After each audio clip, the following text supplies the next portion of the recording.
That day, all of America held its breath as a sentencing hearing unfolded in Idaho. A slender man with dark hair and a blank face was led into the courtroom in an orange jumpsuit. No one said his name, not the media, not the families, not even the prosecutor. They all referred to him by two simple initials, BK.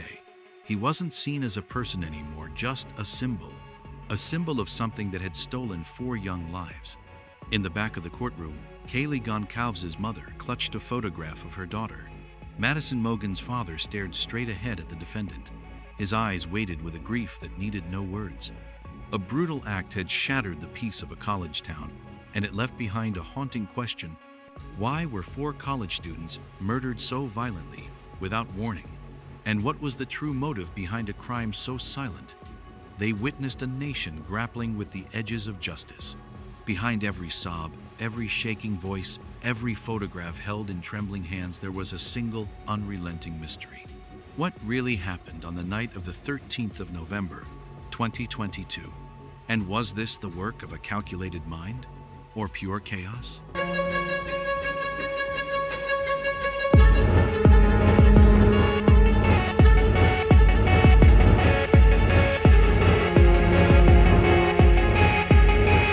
On the morning of Sunday, the 13th of November, 2022, what began as a quiet day in Moscow, Idaho turned into a nightmare.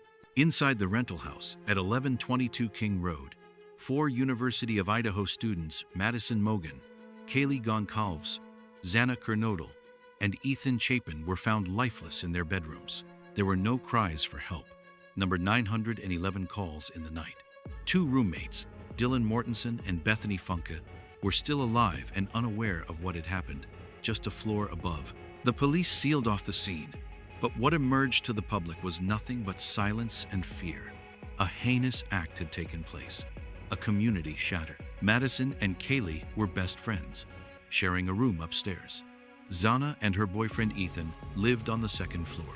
All 4 were young, kind, and had no enemies. There was no sign of forced entry, no obvious motive, no known threat. Panic spread across campus. Students fled. Parents arrived overnight to bring their children home.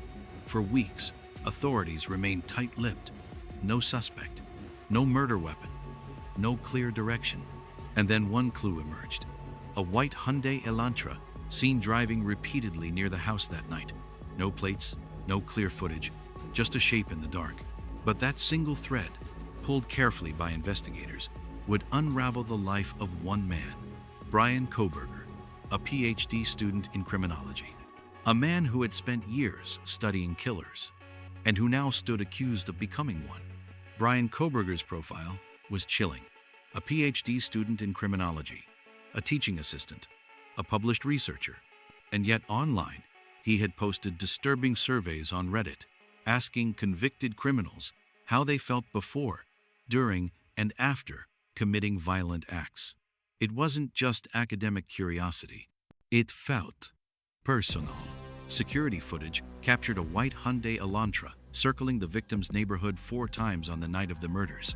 Lights off, windows up. Cell phone data placed Kohberger near the scene at least 12 times in the weeks leading up to the crime. He was studying their patterns, their lives, their routines. Surviving roommate Dylan Mortensen later described seeing a masked man in black walk past her that night. She froze. No scream, no movement. She quietly locked her door and went back to bed, unaware that her closest friends had already been taken. That moment of silence would haunt her for the rest of her life. Blood evidence in the home led investigators to a leather knife sheath found next to Madison's bed. On the snap DNA, a familial match eventually connected it to Kohberger through garbage collected at his parents' home in Pennsylvania. And then there were his habits. He had no criminal record, no known history of violence, but he was obsessed with serial killers, especially BTK and Ted Bundy. He studied how they moved, how they manipulated. Some believe he wasn't just studying them, he was rehearsing. When police finally arrested him, Kohberger didn't resist. He asked one question: has anyone else been arrested? That one sentence chilled even seasoned detectives. It wasn't fear, it wasn't confusion, it was calculation. He wasn't just watching crime, he was performing it. It took nearly 6 weeks before authorities could build a complete case. They traced Kohberger's vehicle, his cell phone movements, and DNA. They collected garbage, pored over data. And yet what unraveled wasn't a sloppy criminal, but a man who almost got away. Had it not been for one mistake, the knife sheath left behind. The Hyundai Elantra became the centerpiece of the case. Investigators mapped out every security camera in a 20-mile radius. Kohberger's vehicle had been seen at odd hours, multiple times before the murders. His phone would go dark, then suddenly ping again, miles away. The DNA on the knife sheath was the turning point. Investigators compared it to DNA found on trash at the Kohberger family home in Pennsylvania, a near match confirming a paternal link. On the 30th of December, 2022, FBI and local officers arrested Kohberger at his parents' house. He was calm, compliant, but emotionless. In his first court appearance, he remained stone-faced. He didn't plead guilty. He didn't protest his innocence. He just listened like a student sitting in the back of a very personal lecture. Prosecutors charged him with 4 counts of first-degree murder, plus 1 count of burglary. The death penalty was officially on the table. His defense attorney, court-appointed, requested more time, more evidence. But to the public, one truth rang louder than any legal motion. The man who studied killers may have become one, and the classroom had become the crime scene.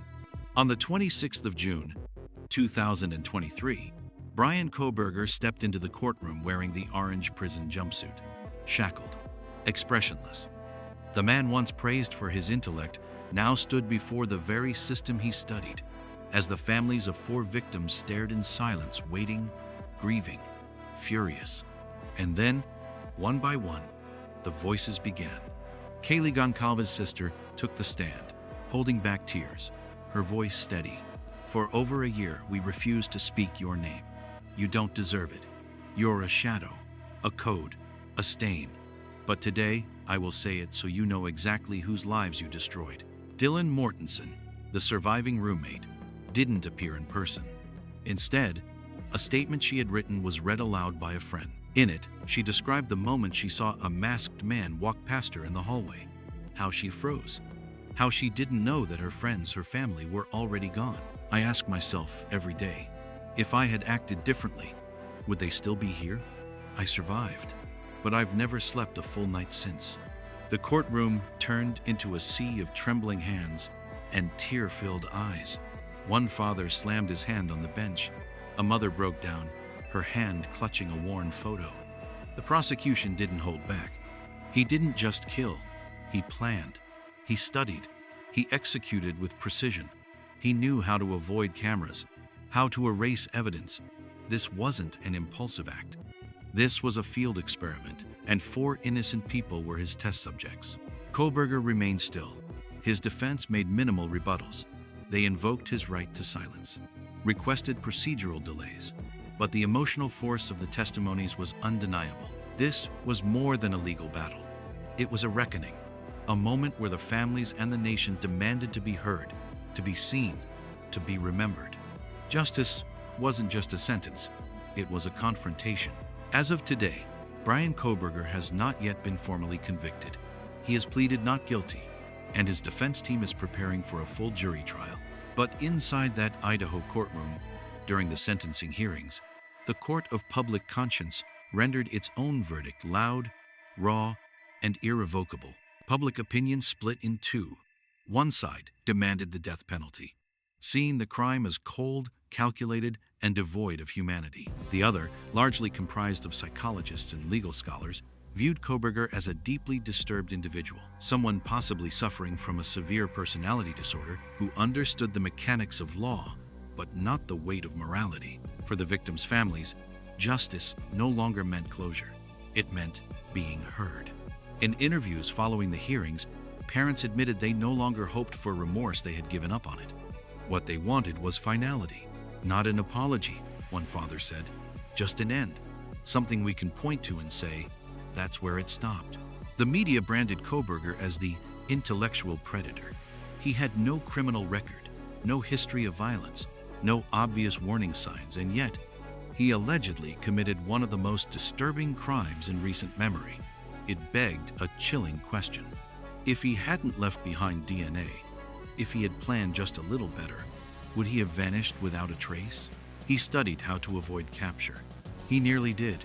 In the end, what led to his arrest wasn't the brilliance of technology or a dramatic confession, it was one forgotten item, a slip of arrogance, a belief that he could outthink everyone. And that was his undoing. The aftershocks of this case ripple far beyond Idaho. College campuses are still talking. Law schools are still dissecting. True crime circles are still theorizing. But the most profound tremor is this. When a man with full knowledge of criminal justice chooses to bypass it, what hope do the rest of us have? Bryan Kohberger remains behind bars, awaiting trial. But in the minds of many, the verdict has already been cast. No longer a student, no longer a name. He has become a haunting echo, a symbol of everything that can go wrong when knowledge meets obsession.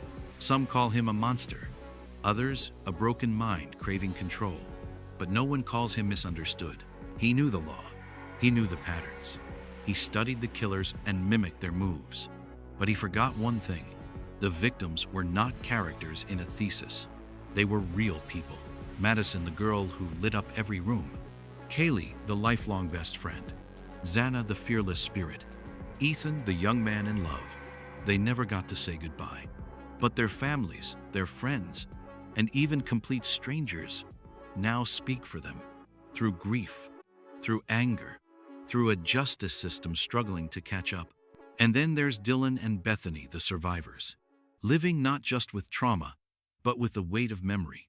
Can they ever sleep peacefully again? Can they walk through a hallway without flashing back to that silent night?